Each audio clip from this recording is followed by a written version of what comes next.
بەناوی خوای بەرزی بێهاوتە سڵاو و ڕەحمەت و میهرەبانی خوای گەورەتان لێبێت بینەراز و خۆشەویستەکانی پێیان. خۆشحاڵم لاڵقەیەکی دیکەی بەرنامەی دوانگەی خەڵک لە مینبەری خۆتانەوە لە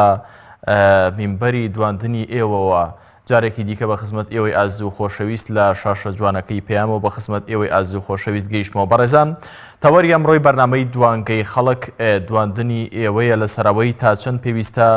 هاوڵاتیانی هەرێمی کوردستان بە گەرم و گوڕیەوە بەشداری لە پرۆسەی هەڵبژاردنەکانی هەرێمی کوردستاندا بکەن. هەرێمی کوردستان ئەم جارەش هەڵبژاردن بە خۆیەوە دەبینێت، دەیەوێت جارێکی دیکە کۆمەڵێک کاندید بنێرێتە پەرلەمانی کوردستان لە ڕێگەی هێز و پارتە سیاسیەکانەوە. ئەوەی کە گرنگە لە وڵاتانی دیموکراسی سیستەمی وڵات لە ڕێگەی حکوومەت و لە ڕێگەی پەرلەمانەوە دادەڕێژرێت. لە ڕێگەی سیستەمی دیموکراسیەوە حکوومەت دەیەوێت هەڵبژاردن ئەنجام بدات و کەسانێک لانی معەیەن بەم پرسە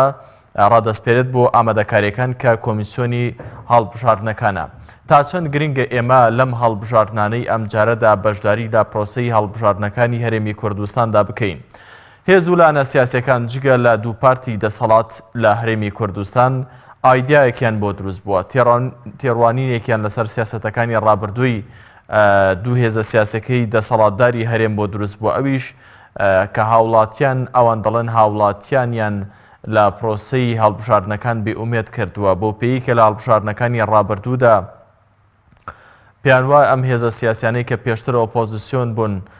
ئەم دوو هێزە پارتیوێکێتی کە خڕوخات و پێشێلکاری و دزیان لە دەنگی دەنگدەراندا کردووە، ئەوان بەم شێوەیە قسە دەکەن سەبارەت بە هەڵبژاردنەکانی ڕابردووی هەرێمی کوردستان. ئەمەش نائومێدی لای تاک لای هاوڵاتی دروست کردووە.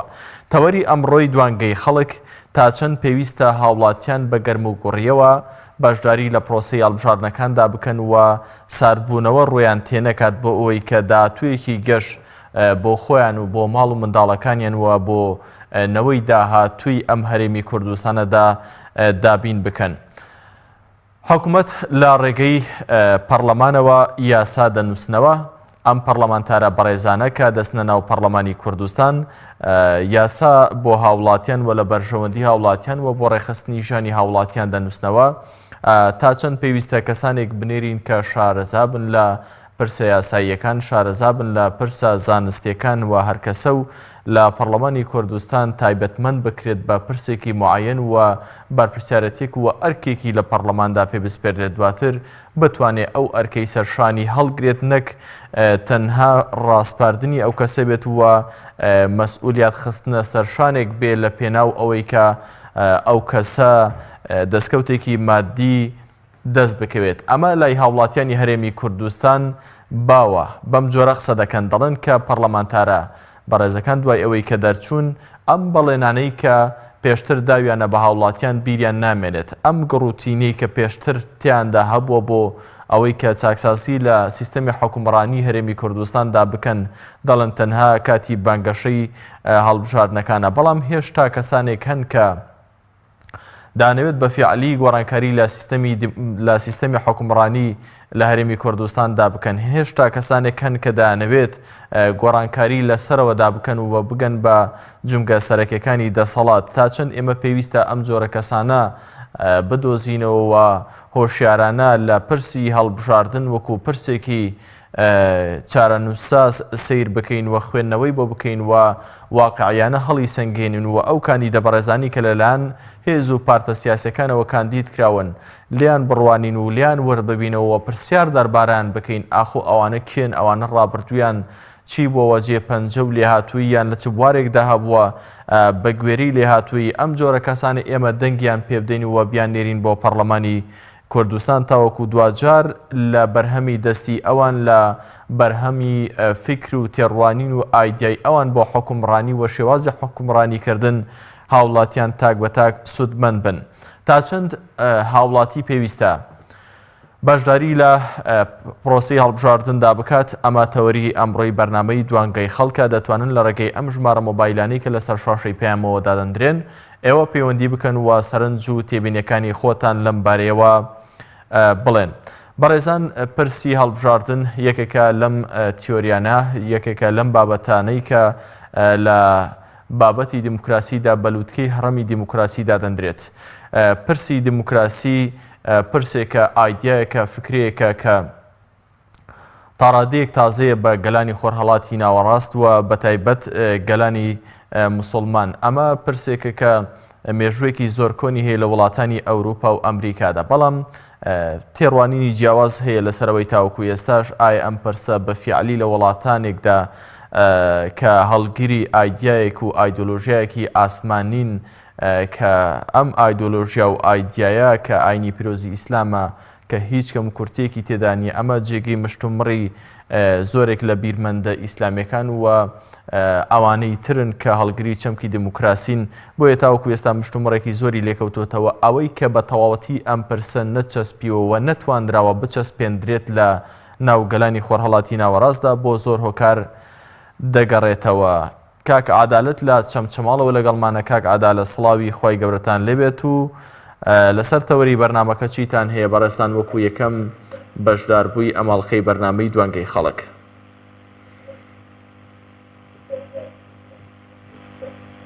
بەڵێ بەناوی خۆی گەورە میرەبان، سڵاوی خۆی گەورە لە تۆ سەردەم بینەرانی کەناڵی ئاسمانی پەیام. زۆر سپاس. سەبارەت بە تەوەرەکەس پێویستە وڵاتیان چۆن بەشدار بن لە هەڵبژاردندا. بەڵێ بە حەقیقەت ئەبێت خەڵک بە شێوەیەکی زۆر وشیارانە بەشداری بکات لە هەڵبژاردنەکانی هەرێم پەرلەمانی کوردستان لە بەتایبەت ئەم هەڵبژاردنە کە لەستی ئەیدور ئەنجام بدرێت. خۆشیاری بەوا دەبێت کە تاکی هاوڵاتیانی هەرێمی کوردستان سەیری ڕابردووی ئەو ئەندام پەرلەمانە بکەن، ئەو لایەنانە بکەن کە چۆن لە بەرەی خەڵکا بوون و هەموو کار و چالاکیەکان بۆ خزمەت و بەرژەوەندی خەڵک بووە. بە حەقیقەت لەم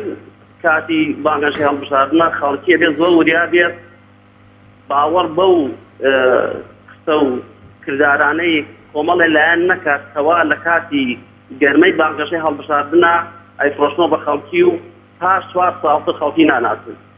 خەڵکی ئەبێ بە هەموو تاکتاکی کۆمەڵگا بە تایبەتی موسەخۆران 4-5 ساڵ کەوا بەڕاستی سزای بە شێوەیەک کەوا سیستەمی پاشەکەوتیان دانا بە تایبەتی خەڵکی موسەخۆر زۆر بازی قورتیدا ئەبێ ئەویان نەبیر نەکرێت. کاک عادالەت ئەم هێزە سیاسیانەی کە پێشتر ئۆپۆزیسیۆن بن بە کۆمەڵی ئیسلامیشەوە دەڵێن دەسەڵات کاری لەسەرەوە کردووەکە هاوڵاتیان ناومێت کە لە پرۆسەیەکی گرنگ کە بە شادەماری گۆڕانکاری ڕیشەیدا دەندرێت ئەویش پرسی هەڵبژاردنە. پێویستە هاوڵاتیان بە فیعلی سارد ببنەوە بە قسەکانی دەسەڵات یاخود نەخێر کۆڵ نەدەن و بەردەوام بن لەسەر ئەم پرسەوە تەنها ڕێگەی هەڵبژاردن بە شادەمار و شاڕێگەی گۆڕانکاری لە هەرێمی کوردستان بزانن. بەڵێ نەخێر نابێت بە هیچ شێوەیەک تاکی کۆمەڵگا بە هیچ شێوەیەک نابێت تاکی کۆمەڵگا بە هیچ شێوەیەک بێهیوا بێت مەویست بێت بەو کار و کردانەی کە دەسەڵات لە ماوەی ڕابردووە کردوێتی ئەوەش هەدەف و ئامانجی دەسەڵاتە کەوا لە ماوەی 7 ساڵی ڕابردووە ئەوە کاریان بۆ کەوا خەڵکی مەویستکەن خەڵکی نەکردە بەردەم سوبەکانی دەنگدان و بەڕاستی خۆیان بۆ چەندین ساڵ و بۆ چەند سەدەیەکی تر لەسەر کوری دەسەڵاتێنەوە ئەم خەڵکە ئازار و ئەشکەنجە بدەن و بە کار و کردەوەکانیان. بەڵێ سپاس بۆ کاک عادالەت لە چەمچەماڵەوە. باوکی شایستە لە چەمچەماڵەوە هەر لەگەڵمانە. باوکی شایستە سڵاوتان لەبێت، بەڕێستان سەرنج و تێبینیەکانتان. سەلام عەلەیکوم، دەستخۆشیم هەیە بۆ بەرنامە جوانەکەت برای شێنم. زۆر سپاس، سڵاوی خوا لە بەڕێزیشتان بێت. فەرموون. هیوای سەرکەوتن و سەرفرازیم هەیە بۆ هەمووتان ئینشاءالله. زۆر سپاس لەگەڵ ئێوەش. لەسەر بەرنامەکەت پێویستە هاوڵاتیان چۆن بەشدار بن لە هەڵبژاردندا. بەڕاستی ئینسان دەبێت زۆر هۆشمەند بێ، زۆر بیرمەند بێ، ئەو ڕابردووە تاڵە ئەو نەهامەتیە کاڵی پێشووری بیر نەچێتەوە لەبیری بێت. من داوایەکم لە کەناڵەکەی بەڕێستانەوە و KNN و NRC هەیە بەڕاستی ئەو ڤیدیۆ تاڵانەی پێشتر ڕابردوو لە KNN یان لە NRC یان لە دەنابتان یان لە کەناڵی سبێدا يعني بیری ئەم خەڵکی بیهێنەوە بەرچاوی ئەی مرۆڤ ئەی ئینسان ئاگادار بە تۆ 3 ساڵ 2 ساڵ پێش ئێستا ئەمە ژیانی تۆ بووە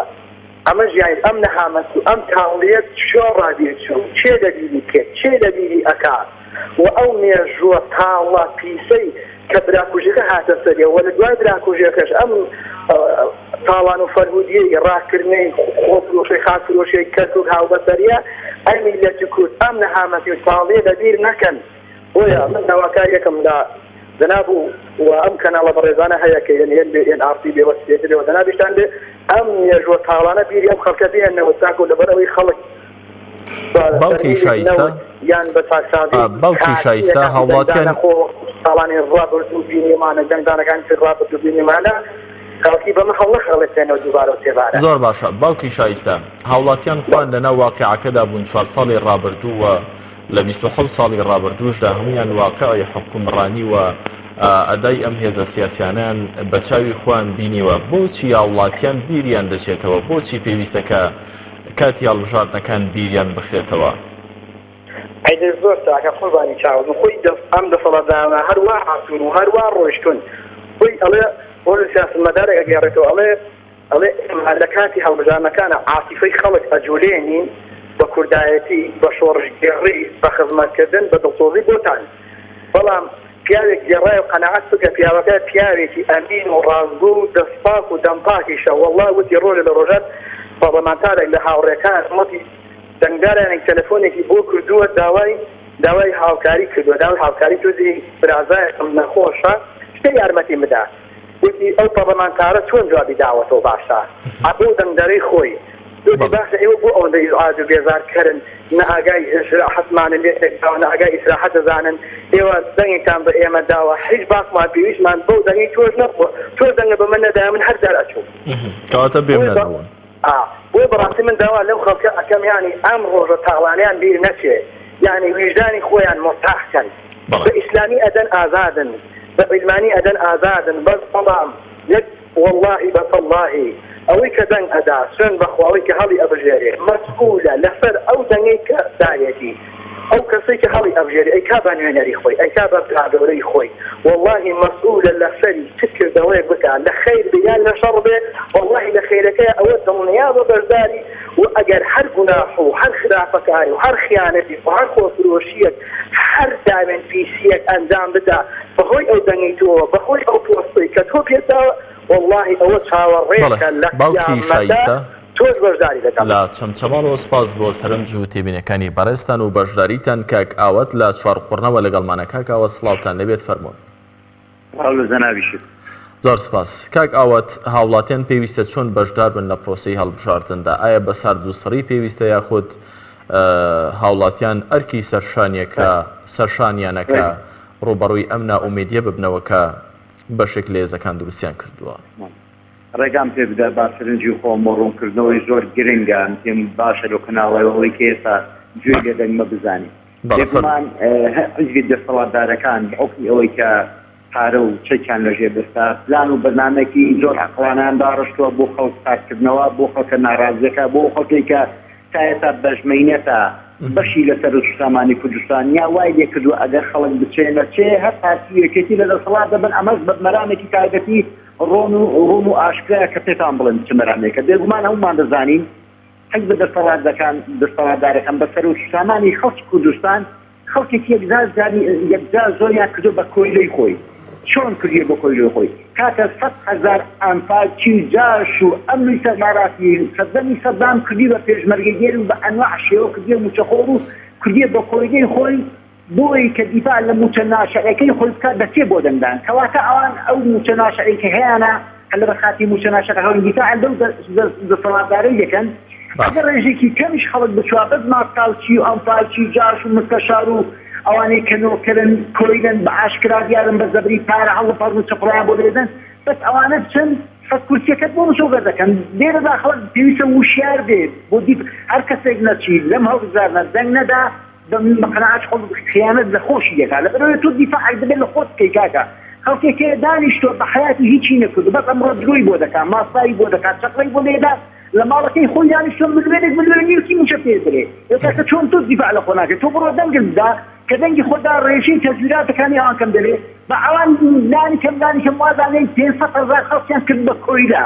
بەجاش و بە ئەمپالچی و بە هەرچی تۆز هەروە ناویان بۆ نیوەتەوە بۆی موچەکەی تێ بدرێت چاوشۆرە ئیزبەکەی دێت ئەوانە زۆر باش دەزانن ئەگەر بەدەسەڵاتدارن بەدەسەڵات نامێنن موچەکەیان نامێنی بۆیە دیفاعی دەکەن وە شەڕیشی بۆ دەکەن وە چەکشی بۆ دەگرن وە پێویستە خەڵک وشیان زۆر بە گەرموگوڕی چێسەر شلۆکتان دێندا. کاگاوات ئەمە کەسانێک کە موچیان لە لای ئەم هێزە سیاسیانە هەیە بەڵام سەرنجێکی دیکە هەیە لە ناو هاوڵاتیاندا ئەویش ئەوەیە کە هەر ئەو گەنجانەی کە خۆیان بارەکەی حزب و لانە سیاسیەکانیان دەرەنجامی تووڕەیەکی زۆر بەرامبەریان سووتاند لە ماوەکانی ڕابردوودا لە ساڵی ڕابردوودا ئێستا هەرم گەنجانن لە ئاهەنگەکانی سەرخستنی لیستی ئەم هێزە سیاسیانەدا لە پێشەوەن. هۆکاری ئەمانە چییە؟ ئایا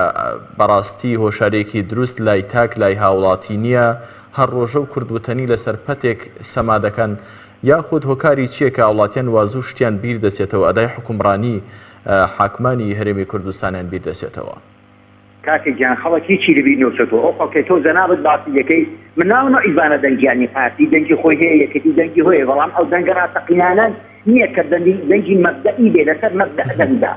ئەو لەسەر بیر و باوەڕ دەنگ نادا ئەو دەنگ بۆ موچە ناعشەقەی خۆی دێدا هەر ئەو خەڵکەشە کە بۆی هەڵدەپەڕێ ئەو هەڵپەڕنیە ئیە موچە ناعشەقەیە کە بۆی هەڵدەپەڕێ کاکە گیان ئەگەر بۆی هەڵدەپەڕێ ئەوەی تۆ جەنابەت ئێستا باس دەکەی کە ئەوانەکە موچەکەی پێ نادرێ کاکی گیان ڕۆژی دەنگدان پێشدا ئاگاداری دەکاتە بۆ معلوماتی جەنابتان ئەوەی کە زۆر لێی دڵنیانە خەڵکە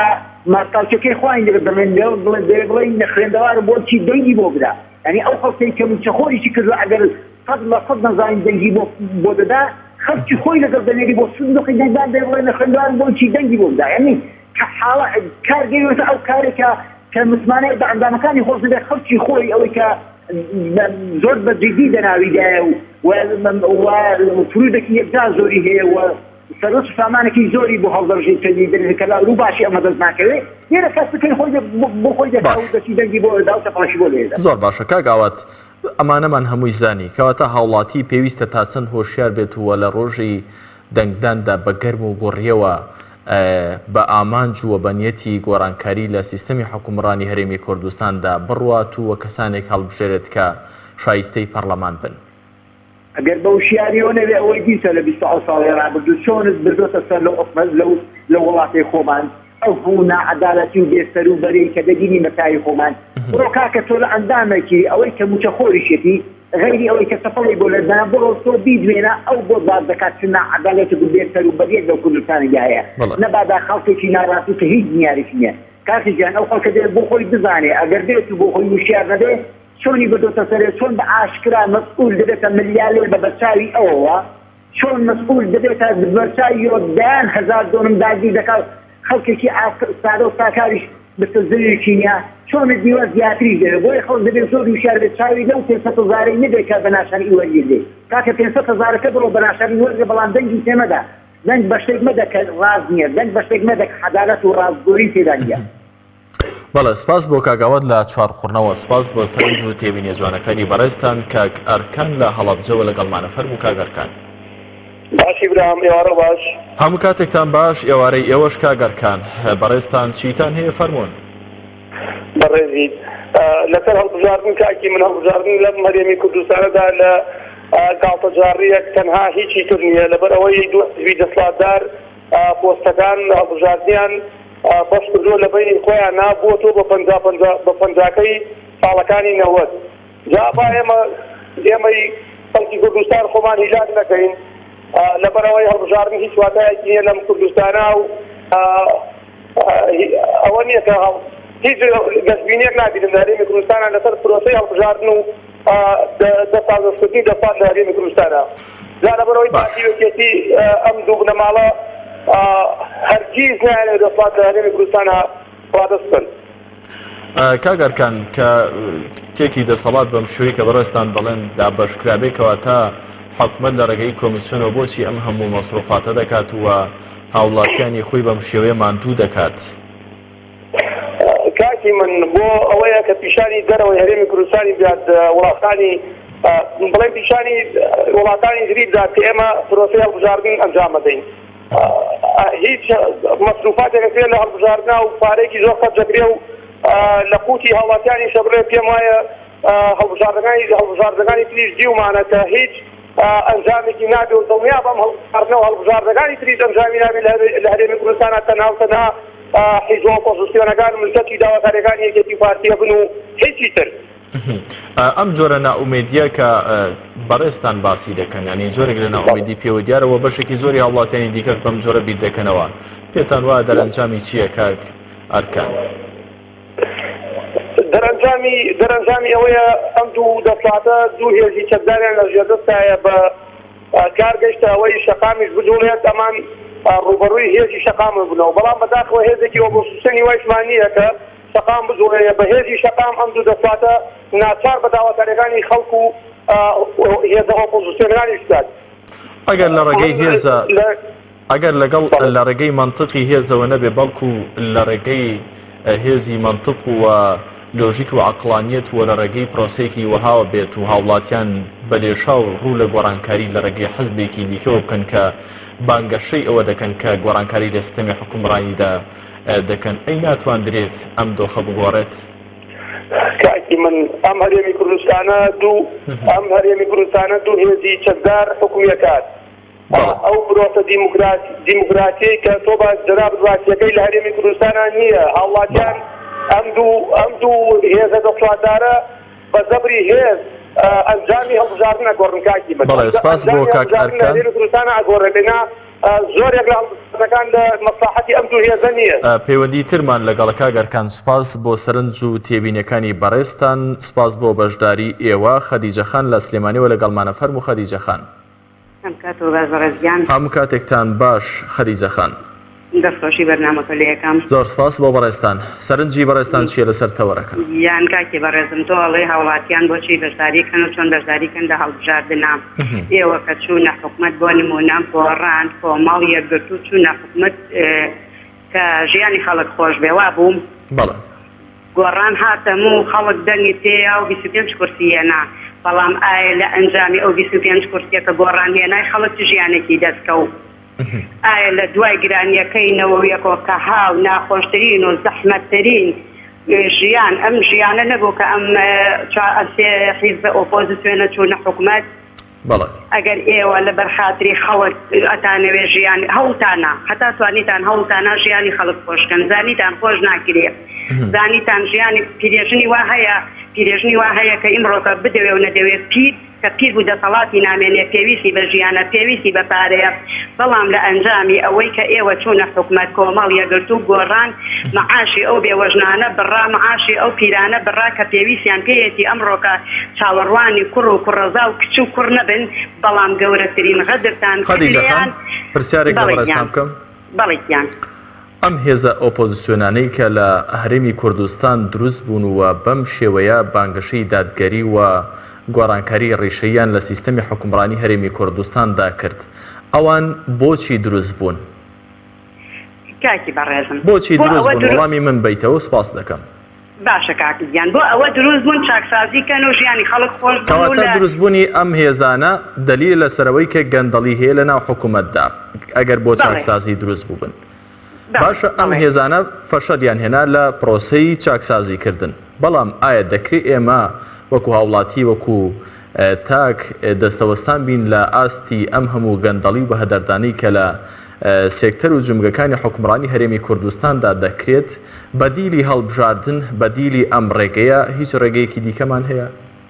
کاکی بەڕێزم تۆ پرسیار و لە من کردو تۆشکردنەوە بە پرسیارەکەی من کە ئێوە هەوڵتانە ژیانی خەڵک خۆشکەن و لە ئەم گەندەڵکارانە لابن وانە بوو. بەڵێ نەتوانرا ئێستا چی بکرێ ژیانی خەڵک زەحمەتتر بووە سەیر ئەکەن ماڵی سەدەها خێزان تێک چووە سەدەها خێزان هەڵوەشاوە باوکەیە باو ینی لەم ڕۆژانە من خۆم بەتاوی خۆم بینیم باوکێ سێ مناڵی خۆی فڕیا بوو کە ئەڵێ بۆم بەخێو ناکرێت کە تۆ زانی و ژیانی خەڵک ناخۆشە بێ ئایا گوناحبار نابی تۆچی ئەو زوڵمەکەی لە خەڵک؟ ئایا ئێوە مسلمانن ئیشەڵڵا هەمومان مسلمانین و خوای گەورە دینی ئیسلام سەرخات پشتیوان بەخوای گەورە پشتیوان بەخوای گەورە. بەڵام ئێوەش ئەزانن لە ئەنجامی ئەوەی ئێوە چوونەتە حکومەت ژیانی خەڵک قورس بووە ژیانی خەڵک زەحمەت بووە ئەوە باشترێکە واز لە حکومەت بێنن بڕواو بێ کاکە خەڵک ئەوەنە دڵگرانە خەڵک ئەوەنە غەمبارە خەڵک ئەوەنە بێتاقەتە تەواو تاو لە کۆمەڵەیە گرت و لە گۆڕان کاکە بە ئەو دوو حیزبە دەسەڵاتە بن ژیانی خەڵکیان دابینە کرد دادزیەکەی خۆیشیان کردایەکەی خۆیان بوو یەک کەس ناڕازی نەبوو لە وەسعی خۆی هەموو ڕۆژ مانگ نەیە توەستیوێک معاشەکەی خۆی وەرەگرت بەسەربەرزی بەڵام ڕابوو بوو خەیری نەزانی. خەدیجە خان ئێستا چی بکرێ ئایا ئەم هێزە ئۆپۆزیسیۆنانەی کە بانگەشەی چەسپاندنی دادگەری دەکەن بکشێنەوە لەم پرۆسەیە؟ ئەرە وەڵڵا ئەی پێتان وانە گەندەڵی ئەوەندەی دیکە وڵات دادەگرێت بەم پێی کە تاوەکو ئێستا سیرکە خەدیجە خان ئەم هێزانە باسی چی دەکەن؟ من قسەی ئەوانتان بۆ دەکەم بەو پێی کە دەبینم و دەبیستم و دەخوێنمەوە ئەوان باسیەوە دەکەن کە هەرێمی کوردستان یەک سیستمی بەرگری هەبێت نەک دوو هێز حکومڕانی بکات و دوو هێزی جیاوازیان هەبێت ئەوان باستەوە دەکەن کە شفافیت لە داهات و سەرچاوەدارایەکانی هەرێمی کوردستان بۆ هاوڵاتیان ڕوو بکەنەوە و ڕاستەوخۆ بەشداری هاوڵاتیان بکەن لەو خێروبەرەی کە لە هەرێمی کوردستاندا هەیە ئەوان دەڵێن کە سێکتەرەکان و جونگەکانی حکومڕانی لە هەرێمی کوردستان تووشی گەندەڵی بوون کۆمەڵێک کەسانێک هەن کە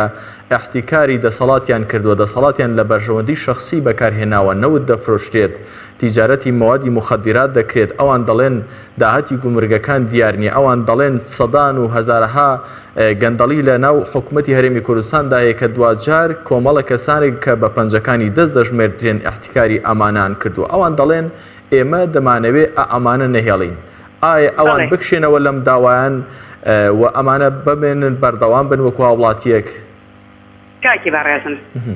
ئێوە هەوڵی خۆتان تا ناوە ئەم سێ حیزب ئۆپۆزیسیۆنە هەوڵی خۆیان یان ناوە توانای ئەو پەڕی توانایان خستۆتە گەر شتیان بۆ نەکراوە بەڵام چیان کردووە لە عێراق تاگڕەویان دروست کردووە کە تاگڕەویان دروست کردووە بۆ نمونە هەموو دەسەڵاتەکانیان خستۆتە دەستی لایەنێک ئەم لایەنەش بە ئارەزی خۆی تەسەڕفات دەکات منتیقەی زەنگی سەوزی پەراوێز خستووە منطقەی زۆنی سەوزی پەراوێز خستووە حەچی بێ لە بەرژەوەندی خۆی بەکارێنێ ئینجارە خۆیشی فەرزەکە گاڵتە بە ئێوەکە ئەڵێ منتیقەکەی ئێوە وایە ئەڵێ منتیقەکەی ئێوە وایە ناوێ ئاخر خۆ هەموو دام و دەستگاکان دەدەستی منۆیە خۆ هەموو جونگە سەرکیەکان دەدەستی منۆیە بەڵام ئێوە ئەم 4 ساڵە بۆیان چۆڵکەن چونکە وەکو خەڵک بۆیان دەرکەوتووە بە ئەم 4 ساڵە ژیانی خەدیجە خان لە سلێمانیەوە هاوکاران ماماژە بۆ دەکەن کاتێکی زۆرم بە بەڕێستانداوە هاوڵاتی دیکە لە سەرهێڵی پێوەندی بۆ سەرنجەکانی بەڕێستان باوکی محەممەد لە شار زورەوە لەگەڵمانە باوکی محەممەد سڵاوتان لێبێت هاوڕای لەگەڵ قسەکانی خەدیجە خان کە بەڵێ دەبێ ئێمە ئەم چەمکانەی کە ئۆپۆزیسیۆن بەرزیان دەکاتەوە وازیان دەبێنێتەوە ساحەکە چۆڵ بکات ناوڵە بەڕێزم سڵاو لە خۆی گەورە سڵاوتان لێبێ سڵاو لە بەڕێستان بەڕێزی ناوەڵا ڕانیفتایگە خوشکا بەڕێز ڕێزم بۆ کەسانی پەیوەندی دەکەن زۆر جێگەی داخە ئەو خەڵکانە بە ناومێدی و قسە دەکەن قسەکانی بەڕێزیان زۆرێک لە ناومێدی پێوە بوو ئایا ئێمە بە ناومێدی دەگەینە مەنزڵ یاخود دەبێ نەخێر ئومێدێکی زۆر گەورەمان هەبێت والله ئەوێ هەموو کاتی ئێمە چاوەڕێمان دەمێتی گەورە هەبێت لەبەرەوەی ئەگەر هەرێک لە ئێمە خۆمان بە ئیسان بزانیم خۆمان بە مرۆڤ بزانین ئەیدەمە معادە ڕۆشن بێت قەت ڕەشبین نەبین 27 ساڵە جێمان هێڵاوە بۆیان لەبەر ئەوەی ئەوان هەر ئەیخۆن هیچ ئەنجامێکیان نییە بەس من داوا لە هەوڵاتانەکەم بە هیچ شێوەیە دڵیان ساز نەبێتەوە بچین بۆ سنووەکە بۆ تەرسیۆغای دەنگدان داواکارم ئەوەی زمانی ناڕەزایی ئەزانێت گەری بڕێ بڕوە بۆ تەسوغای دەنگدان و وەزایدەن ئەگەر کەسێک نەچێ بۆ مزارە کەسێک نەچێ بۆ دەنگدان ئەزماناو کەسە مردووە ئایا تۆ ئەگەر تۆ ئەنجامێکی ڕووی لا دروست نەبێت نەزان سازارێ ئەنجامێکە گۆڕێ وەڵی خەڵک بۆ شێوازە و ڕژبی نێ بێژێ ناگۆڕێ من دڵیام ئەگۆڕێت و عادەگەش لە ساسە ئینشاءڵڵا دڵیام گۆڕانخواز هەموو ئەو کەسانەی کە وا عادەگە گۆڕن من ئەڵێم بە ئێژدان هەموو کەسێ بەتە سلوکی دەنگدان بەڵێ باوکی محەممەد لە شارە سوورەوە سپاس بۆ سەرنج و تێبینەکانی بەڕێستان کە کاروان لە سلێمانیەوە لەگەڵمانە فەرموو کا کاروان کا کاروان لە ڕێگەی مۆبایلەکەتەوە گوێم لێ بگری سپاس دەکەم فەرموون ئێوارە باش قوربان جان ئێوارەی بەڕێستان باش کا کاروان فەرموون سەرنج و تێبینی بەڕێستان هیوادارم لە هاوڵاتیانی هەرێمی کوردستان بەڵێ تاک بە تاکی خەڵکی کوردستان من بە لایانی دەسەڵات نێن 27 ساڵە یەکێتی پارتی دانیشتوون بە ناوی کوردایەتیەوە قوتی خەڵکە خۆن و موچەی شەیدانەی خەڵکە خۆن و شیری مناڵی هەتی و ئەخۆن و قوتی مناڵی فەقیر ئەخۆن داوایان لێ ئەەکەم داوا لە کەسوکاری شەیدانەکەم لەو کەسانەی کە لە ماڵەوە داعریشنەوە ناچین بۆ دەنگان داوایان لێکەم چاویان ماسەکەم لەم کەناڵە پیرۆزەی ئێوە داوایان لێکەم بڕۆن بەرەو سنووقەکانی دەنگان تا چەند زەرور هاوڵاتیان بە گەرم و کوڕیەوە باشداری بکەن کاک کاروان بەرەو دەنگان بڕۆن ئەوە هاوڵاتیەک سەرنجت چییە لەسەر بەشێک لەو هاوڵاتیانەی کە جۆرێک لە ناومێدی ڕووی لە ئەوان کردووە داوایان لێ ئەەکەم چاویان ماسەکەم داوایان لێ ئەەکەم ڕزایان لێ ئەەکەم ڕۆژی دەنگدان بکەن بە ڕۆژێکی ئاشتەوایی لە هەموو کوردستانە بۆی بۆ خەڵکی کوردستان دەرکەوێ لایەنی معارضە سەرکەوێ ئەوانەی کە دز و گەندەڵ و مافیان کۆتایی بەژیانیان بێ لە دەسەڵاتی هەرێمی کوردستانە ئەگەر بێت و ئەمانە نەڕۆن بۆ دەنگدان 4 ساڵیکە ئەمانە بێنە سەر حکوم خەڵکی کوردستان ناوێت بێتە سەر جادە مزاهرە بکە داوایان لێ ئەەکەم دەستخۆشی لە هەموو لایەنی معارضە ئەەکەم بە تایبەتی لە کۆمەڵی ئیسلامی لە دووتنەوەی گۆڕانەکەم داوایان لێکم جموجۆ و زەماوەری خۆیان بۆ بانگەشە بێنە سەر جادە داوایان لێ ئەەکەم لە خەڵکی کوردستان گەنجەکان ئەوانەی کە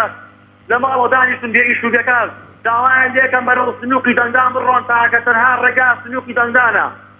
زۆر سپاسانەکەم. بەڵێ کاک محەممەد لە هەولێرەوە سپاس بۆ سەرنج و تێبینەکانی بەڕێستان بەڕێزان کاک محەممەد لە هەولێرەوە لەگەڵمانە فەرموو کاک محەممەد عليك السلام ورحمة الله كاك محمد زۆر سپاس بۆ بەڕێستان کاک محەممەد بەشێک لەم هاوڵاتی بەڕێزانەی کە پەیوەندیان کردووەتە ئەو کوێستا جۆرێک لە ناومێدی پیانەوە دیارەوە جۆرێک لە ساربوونەوە بەشداریکردن لە پرۆسی هەڵبژاردندا پیانەوە دیارە ئایا ئەوان لەسەر حەقن بە فعلی دەبێ ئێمەش سارد ببینەوە یاخود ڕێگەی بەدیل بۆ پرۆسی هەڵبژاردن کە لە ڕێگەیەوە گۆڕانکاری بکەین هیچ شتێکی دیکە هەیە لە هەرێمی کوردستان؟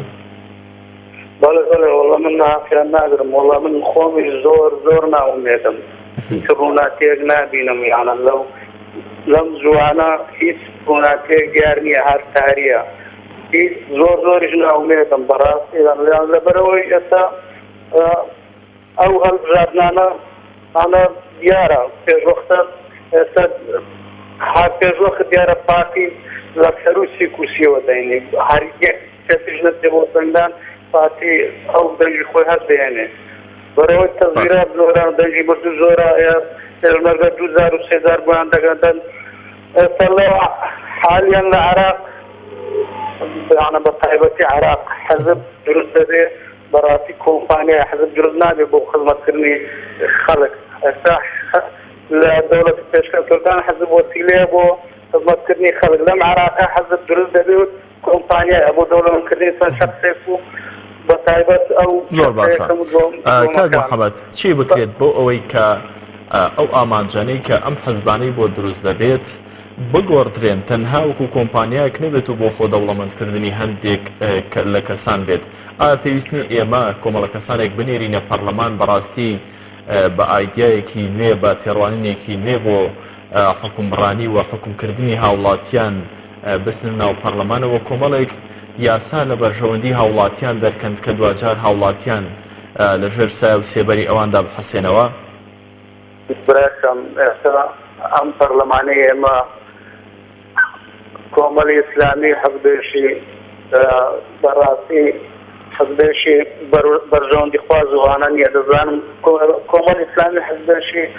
بۆ خەڵکوانە دروست بۆ بەڵام ئەگەر 100 پەرلەمانتاریش بنێریە ئەم لەم کوردستانە 100 پەرلەمان تاریش بنێری ئەم پەرلەمانەیە سوودی نییە لەبەرەوەی یاسانیە لەبەرەوەی یاسا سەروەنیە دادگانیە هیچ کەسێ حساب بۆ دادگا ناکە نەک لە فەقیرەکان لە مەسئولە بەڕێوەبەکان دەرن لە ئێستا سەرۆکی حکوومەتی حسابێت بۆ دادگا دەکەن. بەڵای کاک محەممەد لە هەولێرەوە سپاس بۆ سەرنج و تێبینەکانی بەڕێستان کاک سەلام لە سلێمانیەوە لەگەڵمانە کاک سەلام سڵاو لە بەڕێستان بێت سەرنجی ئێوە چییە فەرموون؟ سڵاو لە بەڕێزە دەستخۆشی بەرنامەگەشت لێکم. زۆر سپاس بۆ بەڕێستان. من ڕێی شخصی خۆمە ئەم کۆبنەوانی ئەم ئاخرین دەسەڵات و حیزبە مەعارەزەکان کە هەمویان لە بڵین پارتی و یەکێتی و گۆڕان و کۆمەڵ و یەکگرتووم بۆ کۆبنەوە بوو کە ئەو کورسیانە تەقسیمکە لە بینی خۆیانە. یعنی خۆڵکردنە چاوێکی ئەم میلەتەیە، من ئەم میلەتە بە بێکەس دانێم، کەسی نییە، فەقیرە، یعنی و چۆن ئەڵێ مەڕێکە و بێشوانە، ئەڕاتر گورگەی خوا گورگای خوا کەفی خۆیەتی. چونکە با نمونەیەکی بەسیطی بەمێ من خۆم لەگەڵ ناڵەکانە چۆم کاتی هینی زانیارەکە پڕکەمەوە دەفتەرێکی داناوە بە هەوێ شەخسی، باە هەوێ شەخسی وەرە بەستا هەوێ شەخسی بۆ دروستەکەم. ئەمە جارێ لەوانە کە شتێکی تەزویر ئەینە ڕێفراندۆمەکە چۆن بە ئاخری سەعات درێژ کرایەوە بە جوملە کرایەتینەکە و کەس نەچوو بوو بە ڕێفراندۆم، سەیی 25 نەچوو بوو بە ڕێفراندۆم، پڕیانکردەوە بوو بە سەیی 95. لەبەر ئەوە منە بەش بەقیجی بەرەوڕی ئێوە بڵێم ئێوە لێنەتانێ و تەبێژی کۆمیسیۆنە لەناو کۆمیسیۆنایە 4 ساڵ ئیش ئەکەن نەیەتوانی هینی کۆمیسیۆن پاکەنەوە تازە بە هاوار مردوەکان دەرنایە ئەومەی ماوە و ئەوەی ماوە ئایا چیان کردووە لە وەزارەتی پێشمەرگە و ئاسایشوانە چیان پاک کردوتەوە. لەبەر ئەوە خەڵک ئەیبینی خەڵک زۆر سادە خەڵک بڕوای با هەڵبژاردن نییە. من برای بەڕێزم بەس کابرایەکەم ئێستا خوێنی خۆم لە پێناو میلەتەکەم لە پێناو بستێ خاکی خۆم پێشمەرگەیەکی کۆن بووم. ئێستا لە ڕاپەڕین شایەکەم کەس بووم مەسئولاتی بووە تا حەدی مەسی حەزبیم شانازی شەکەم، شانازی بە زمانەکەمەوە بکەم، بە نیشتیمانەکەەوە بکەم. خوێنی من بۆ هەر پارتێکی کوردستان بێ ئامادەم، بەڵام ئەمانە خۆڵەکەنە چاوی خەڵکەوە خەڵکاوە خەڵەتێنن هەموو حیزبەکان بەبووهین لە پارتی لە یەکێتی لە گۆڕان لە کۆمەڵ لە یەکگرتووش تێگەی ئەنجا ئەم لەوێنەوەش سیایە هاتە دەسەری ئەمەش نازانم کاسەرەتی کوێ نییە، ئەمەش ڕەتی بە شوێنی کێو هەیە. لەبەر ئەوە ئەمانە خزمەتی میلەت ناکەن. من بیرم ناچێتەوە لە 4 مانگا معاسێکیان ئەمە نەخۆشی هەبێت کە لە بێتە لەبێت جامیعە و هەبێت ڕوو ئەەکەیتە کوێ ڕوومان کردە ناو بەردەمی پیا و ناپیا و ڕیسوانیان کردی. ئایا بخانە نیشتینان شارستانێتی کابرا چ ساڵ خزمەتی کردووە؟ کاک سەلام 4 مانگ معاشێکیان هەیە تازەمانی معاشمانی 2017 کاک سەلام ئایا ئێستا دۆخی هەرێمی کوردستان بەم جۆرە حکومڕانیە دۆخێکی باش وەکو وڵاتیەک بەڕێستان بەدڵتانە؟ کاکی جان بەدڵتانە کاک سەلام چیما بەدڵ بێت دۆخی ئێستای هەرێمی کوردستان؟ نەوەڵا هیچ کەس بەدڵی دەی زۆر باشە ئەمەی کەم هێزانە دەیڵێن ڕاست نییە ئەمان شەریکن لەگەڵ دەسەڵات بەڵام بەدیل چیە وەکو وڵاتیەک خۆ حتمەن هەموو کێشێک دەبێت چارەسەرێکی بەدیل ئەوەیە من یەکەم سەعادەتم بۆ دەنگان یەکەم سەعادەتم بۆ دەنگان بە خزم و کەسوکار بە ڕەفیق و برادەرەوەم پێش هەموو سەعاتێک تۆرە بۆ دەنگانەکەت بەڵام دەنگەکەت فەوتێنە بە هیچ کەسێکی نەیە بە هیچ حیزبولایەنێک نییە نە بە مەعارەزە نە بە حیزبی دەسەڵات ئەنجامەکەی چی دەبێت؟ ئەنجامەکەی چی دەبێت؟ گۆڕانکاری ڕوودەدات؟ ئەنجامەکەی بۆ ئەوە بێ بۆ بزانن ئەم حیزبانە لە ڕێژەی لە پاچەنی خەڵکی کوردستانیان لەگەڵایە بۆ ئەوەی دەنگ بە هیچ حیزبێنەیە بیسیتێنە بۆی بزانە ڕێژەی چەند دەنگی حیزبەکانی لەگەڵایە بە هەموو حیزبەکانەوە لە پاسیان لەگەڵانیە. کاک سەلام لە سلێمانیەوە سپاس بۆ سەرنج و تێبینیەکانت حەزم دەکرد زیاتر کاتت پێ بدەم بەڵام ئاسیاخان لە حاجیەوە لەگەڵمانە. ئاسیاخان سڵاوتان لێبێت. عەلەیکە سەلام کۆتا پەیوەندی ئەمەڵقەی بەرنامەی دوانگەی خەڵک. زۆر سپاس بۆ بەڕێستان ئاسیاخان.